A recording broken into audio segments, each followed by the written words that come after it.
বিশ্বকারী আব্দুল বাসেত রহমতুল্লাহ আলাইহে ওনার কণ্ঠে তেলাওয়াত বাজছিল এক দোকানে। দোকানদারের নাম আব্দুল হালিম।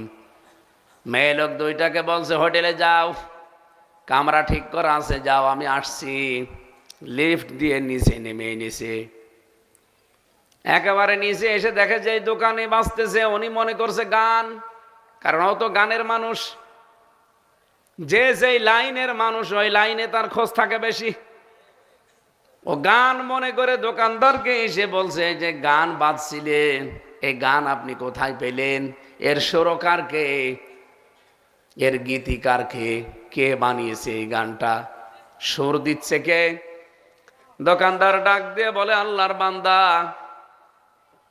এটা পৃথিবীর কোনো গান না, দুনিয়ার কেউ এটা লেখে নাই, এটা লিখেছেন মহান রব্বুল ইজ্জাত ওয়াল জালাল। ও তো আল্লাহ কেউ চেনে না। আল্লাহ লিখেছেন ঠিক আছে, সুর করছে কে? নাজিল হয়েছে মুহাম্মদুর রাসূলুল্লাহ সাল্লাল্লাহু আলাইহি ওয়াসাল্লামের উপরে। আর যে সুর শুনছেন এটা বিশ্বকারী আব্দুল বাসেতের সুর। উনি বলছে, আমি এই লোকটাকে দেখতে চাই। নিয়ে যান আপনাকে। কোন দেশে? বলে মিশরে ওনার বাড়ি। চলেন, আমি ওখানে যাব। যেহেতু আন্তর্জাতিক মানের শিল্পী নিয়ে গেছে। মিশরে আব্দুল বাসেত রহমতুল্লাহ আলাইহির কাছে সময় দিয়ে কোরআন শরীফ শিখেছে এবং শেষ পর্যন্ত উনি মুসলমানও হয়ে গেছে। চার্লস স্টিফেন নাম ছিল, ও পাল্টিয়ে দিয়েছে ইউসুফ ইসলাম। উনি বলেন, আমি কোরআনের ভেতরে বহুবার ভুল ধরার চেষ্টা করেছিলাম, কারণ আমি তো আর আন্দাজে পড়ি নাই, আনাকুম জানাকুম বুঝে বুঝে পড়েছি। প্রতিটা শব্দের অর্থ বের করেছি একাধিক। যেই শব্দের দিকে আমি তাকাই ওই শব্দ নিয়ে আমি চিন্তা ভাবনা করি, গবেষণা করি। কিন্তু আমার আশ্চর্যের বিষয়, আমার মনে হয় যে ভুল ধরা পড়েছে। তার একটু পরে দেখলেই মনে হয় ওর জবাব আল্লাহ আরো ১৫০০ বছর আগেই দিয়ে দিয়েছে। কত মানুষ চেষ্টা চালিয়েছে ভুল ধরার। বিশ্ব আমাদের বাংলাদেশ, ভারত, পাকিস্তানের মুসলমান আর মুসলিম দেশ যেগুলো আছে অ্যাক্টিভ, ওদের মুসলমানিত্ব আমাদের সাথে আসলে চিন্তাধারায় মেলে না। মেলে না কেন? ওনারা জিজ্ঞাসা করার পরে দোকানদার বলছে, আমার এই ছেলের ওপরে আমার দায়িত্ব ছিল জন্ম দেওয়া, তার একটা সুন্দর নাম রাখা, তার লেখাপড়া মানে দিন শিক্ষা দেওয়া, এরপর একটা সৎ পাত্র দেখে পাত্রস্থ করা। আমি সবগুলোই দায়িত্ব পালন করেছি সেই ছোটবেলা থেকে। ওর জন্মের পরে একটা সুন্দর অর্থবোধক নাম রেখেছি। ওর আমি দিন শিক্ষা দিতে চেয়েছি, কিন্তু ও তো পড়াশোনা ওভাবে করে নাই, যতটুকু সমর্থ ছিল পড়েছে। এরপরে ওর আমি একটা বিবাহ দিয়েছি। ৪ নম্বরে আমার দায়িত্ব ছিল ওর একটা হালাল কর্মজীবন তৈরি করে দেওয়া, আমি দিয়েছি। ওর যা যোগ্যতা সেই অনুযায়ী ওর দায়িত্ব দিয়েছি। ও তো আর অনার্স মাস্টার্স করা না আছে ওর আমি অফিসার বানিয়ে দেব। ও পড়িয়েছে মনে করেন 5 পর্যন্ত, ওরে এই পানি টানা ছাড়া কি দায়িত্ব দেব? ধর আমার দায়িত্ব যে আমি তো পালন করেছি। তখন ওই দোকানদার ওনাকে একটা আয়াত শুনিয়েছিল, যেটা আমি পড়লাম, সূরা তাগাবুনের 14 নম্বর আয়াত। উনি ওই দিন ওইটা মুখস্থ করে রেখেছে, আমারে শুনিয়েছে। ইয়া আইয়ুহাল্লাযীনা আমানু, হে যারা ঈমানের দাবি করো, ইন্না মিন আজওয়াজিকুম ওয়া আওলাদিকুম, অবশ্যই তোমাদের স্ত্রী, তোমাদের সন্তান, আদুওয়াল লাকুম ফাহদারুহুম, এরা মাঝে মাঝেই তোমাদের শত্রু হয়ে দেখা দেবে, সুতরাং তাদের থেকে সতর্ক থাকবা। আইন তাফু ওয়া তাসফাহু ওয়া তাগফিরু, তাদেরকে উপেক্ষা করে চলবা, মাফ করে দিবা। দুনিয়ার জীবনে যদি তাদের সাথে ভালো আচরণ করতে পারো, আল্লাহকে গফুর আর গফফার পাবা। ইন্নামা, অবশ্যই, আমওয়ালুকুম ওয়া আওলাদুকুম ফিতনা, পৃথিবীর সম্পদ আদি আর সন্তান আদি এগুলো পরীক্ষার বস্তু। আল্লাহু ইনদাহু আজরুন আযীম, আল্লাহর কাছে আছে মহান পুরস্কার। হিন্দু বেটার কাছে কথা শোনার পরে ওই দিনই আমি, যেহেতু ওখানে কোরআন শরীফ ছাড়া কিছু পাওয়া যায় না, যখন আমার জেলে দিয়ে দিল, আমি জেলখানায় যারা দায়িত্বে আছে কারারক্ষী বলেছিলাম যে ভাই তাফসিরের ব্যবস্থা করে দেন। আমি একটা আয়াত পড়েছি অনেক দিনে, আয়াতের বাস্তবতা বুঝতে চাই। তাফহিমুল কোরআন, ফি জিলালিল কোরআন, মারিফুল কোরআন, এই তিনটা পেয়েছিলাম।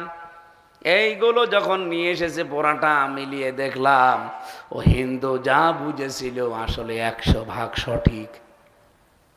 বলেন তো ওই দেশের মুসলমান যা যা মনে করেছে তার সন্তানকে, আমরা কিন্তু এটা মনে করি না। আমরা মনে করি আমার ছেলেকে ও 5 পাস, তাই কি ওরে অফিসারের চেয়ারে বসানো লাগবে, ও দুর্নীতি করে করুক, যা করে করুক। কেন? ওর যা যোগ্যতা সেই জায়গায় আপনি বসিয়ে দেন, এটা আপনার দায়িত্ব শেষ। কারণ ও যে যোগ্যতা না নিয়ে ওই জায়গায় বসে যত অযোগ্য কাজ করবে ওর পার্সেন্টেজ আপনিও পাবেন। তা আপনার সন্তানের কারণে আপনি জাহান্নাম তৈরি করবেন, এরকম পাগল দুনিয়ায় কেউ আছে? অথচ চোখ বন্ধ হওয়ার পরে সন্তান আপনাকে দিয়ে দৌড় দেবে। আপনার এই স্ত্রী যার খুশির জন্যে, যার সুখের জন্যে, যার হাসি দেখার জন্যে আপনি অবৈধ ইনকাম করেন, এই বউ আপনাকে দেখে দৌড় দেবে। আস্তে আস্তে দুনিয়ার জীবনটা বোঝা শেখেন। যত তাড়াতাড়ি বুঝবেন তত তাড়াতাড়ি উপকার পাবেন। রব্বুল আলামিন জানিয়েছেন এই আয়াতের ভেতরে যে যা করবে কিয়ামতের দিন আমি আল্লাহ তার পুরস্কারটা ঠিক একেবারে ওইভাবে পৌঁছিয়ে দেব। এবার আসেন আমি আয়াতের 3টা ভাগ বলছি। আল্লাহর যে বিচার পদ্ধতি, এইদিকে তাকান। কিয়ামতের দিন আল্লাহ যে বিচার করবেন, আল্লাহর এই বিচার পদ্ধতিতে 3টা জিনিস নেই। কয়টা? বলেন বলেন। 1 নম্বরে কি নেই বলেন তো? অবিচার নেই আল্লাহর বিচারে। বলা লাগবে, বলা লাগবে। আল্লাহর বিচারে আরো জোরে বলেন। রব্বুল আলামিন বলেন এই আয়াতের ভেতরে, এখানে পেয়েছি সুম্মা তুওয়াফা কুল্লু নাফসিম মা কাসাবাত, প্রত্যেকেই মারা যাবে আর তাকে আমি আল্লাহ সে যা উপার্জন করেছে তাকে দিয়ে দেব। ওয়া হুম লা ইউসলামুন, কিন্তু জুলুম করব না, কারো প্রতি কোনো অবিচার করা। তাহলে এক কথায় আল্লাহর বিচারে কোনো অবিচার। আরো জোরে বলেন। 2 নম্বরে বলেন, কেউ পারবেন বলতে? 2 নম্বরে আল্লাহ ন্যায় বিচার যদি করে কেউ আমরা বাঁচতে পারবো না। কিরকম হয়ে গেল না? আল্লাহর বিচারে অবিচার নেই, আমরা সবাই মেনে নিয়েছি। 2 নম্বরে উনি ন্যায় বিচারও যদি করে কেউ বাঁচবেন না, জান্নাতও পাবেন না। তাহলে কি করা লাগবে? 3 নাম্বার একটা বিষয় আছে, তার বিচারে আল্লাহ পাক যদি বিচার ব্যবস্থায় বসে মাফ করে দেয়, তাছাড়া বাঁচার মতো কোনো কায়দা নেই। এই জন্য কিয়ামতের দিন আল্লাহ রাব্বুল আলামিন যেই বান্দাকে মাফ করতে চাইবেন, যেহেতু তার বিচারে অবিচার নেই, ন্যায় বিচার করলেও জান্নাত পাবেন না, কারণ 1 গ্লাস পানির জবাবই তো দিতে পারবেন না। 3 নাম্বার যেটা, আল্লাহ যদি চায় যে আমি এই নাইমকে মাফ করে দেব, কিয়ামতের দিন ওরে আল্লাহ আলাদাভাবে একটা পর্দা দিয়ে ঢেকে নেবে। আল্লাহ নিজের সামনে ওকে দাঁড় করিয়ে পর্দা দিয়ে ঘেরা আছে, কোটি কোটি মানুষ বাইরে, কেউ দেখতে পাচ্ছে না। ওই ভিডিও ক্লিপ, প্রজেক্টর, স্ক্রিন সব বন্ধ। ওরে আল্লাহ নিজের সামনে দাঁড় করিয়ে আস্তে করে জিজ্ঞাসা করবে এই এই কাজগুলো করেছিলি। অত জানবে যে আমার আল্লাহ সবই জানে, আলিম বিজাতি সদর, মনের খবরও জানে। সবগুলো স্বীকার করে মাথা নিচু করে বলবে আল্লাহ আমারে মাফ করে দেন। ওর কাকতি মিনতির দিকে তাকিয়ে, চোখের পানির দিকে তাকিয়ে আল্লাহ পাক বলেন সা আস্তে করে মাফ করে দিলাম, কাউকে বলবি না, জান্নাতে চলে যা। আল্লাহর বিচারে আমি আবার বলছি কয়টা জিনিস নেই। 1 জিনিস, আপনি অবিচার পাবেন না আল্লাহর বিচারে। 2 নম্বরে আল্লাহ যদি ন্যায় বিচার করে আপনি বাঁচতেও পারবেন না। 3 নম্বরে আমার আল্লাহ যদি মাফ করে দেয়, এই একটাই বিচার আছে আমাদের জন্যে। কিয়ামতের দিন নারী পুরুষ যারাই আমরা এসেছি, আল্লাহ পাক যেন তার গাফফার নামের খাতিরে মাফ করে দেন। বলেন আমিন। আমি এখানে কয়েকটা পয়েন্ট লিখেছি তাফসীর থেকে। আল্লাহ যে মাফ করে দিলে আমরা বাঁচতে পারবো, তার প্রথম পয়েন্ট এসে বনি ইসরায়েলের এক ব্যক্তি 1000 বছর ইবাদত করেছিল। তাকওয়ার ব্যাখ্যায় লিখেছি, মানুষ যে আল্লাহকে ভয় করলে তার জীবন পরিচ্ছন্ন থাকে, পরিষ্কার থাকে, পবিত্র থাকে। হযরতে ওমর এবং একটা রাখালের ঘটনা আছে তাফসিরে, আপনারা বহুবার বহু জায়গায় ওয়াজে তাফসিরে শুনেছেন, আমি শুধু থিওরি গুলো বলছি।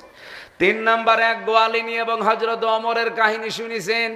শুধু আল্লাহকে ভয় করার কারণে একটা গোয়ালিনীর মেয়েকে আল্লাহ প্রধানমন্ত্রীর পুত্রবধূ বানিয়ে দিয়েছেন। আপনিও জীবনে ভয় করার নীতি অবলম্বন করেন, এমন এমন জায়গা থেকে আপনার বিপদ আপদ কেটে যাবে, আপনার ধারণাও ছিল না। অলাউ ইমরাতুন, কখনোই ওই জাতি সফল হচ্ছে না, হবেও না যদি তার দায়িত্বে কোনো মহিলা বসে থাকে। এই 54 বছরের 36 বছরে যদি তারা চালায়, আমরা কি পুরুষ মানুষ মরে গেছি? বলেন। নবীর এই হাদিসটা আমরা মানার দরকার এখন না আরো 10 বছর পরে দরকার? এই কথা বলেন না কেন? এবারে হাদিস মানা যাবে না ইনশাআল্লাহ?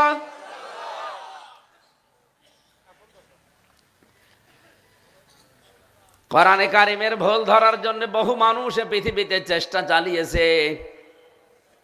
কেয়ার্স স্টিভেন, আমেরিকার একজন বড় গায়ক, তার একটা কনসার্ট করলে লক্ষ কোটি কোটি টাকা তার বাড়িতে দিয়ে যাওয়া লাগে, তারপরে কনসার্টের ডেট নেয়।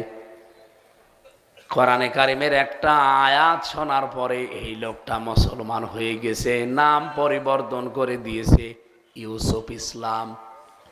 এখন বিশ্বের বিভিন্ন দেশে খ্রিস্টান যারা, তাদের কাছে কোরআনের বাণী ওই কণ্ঠ দিয়েই প্রচার করে যেই কণ্ঠ দিয়ে গান বলতো। প্রতিদিন এমন সময় নেই, ওর জীবনী পড়ে দেখলাম যত টাকা এক এক রাতে খরচ হয়, ওই টাকাগুলো দিয়ে বাংলাদেশের একটা জেলা চালানো যাবে, এত টাকা খরচ করে। আমেরিকা বাংলাদেশের চাইতে প্রায় 59 ডবল। 59টা বাংলাদেশ জোড়া দিলে যত বড় হয়, আমেরিকা একাই অত বড়।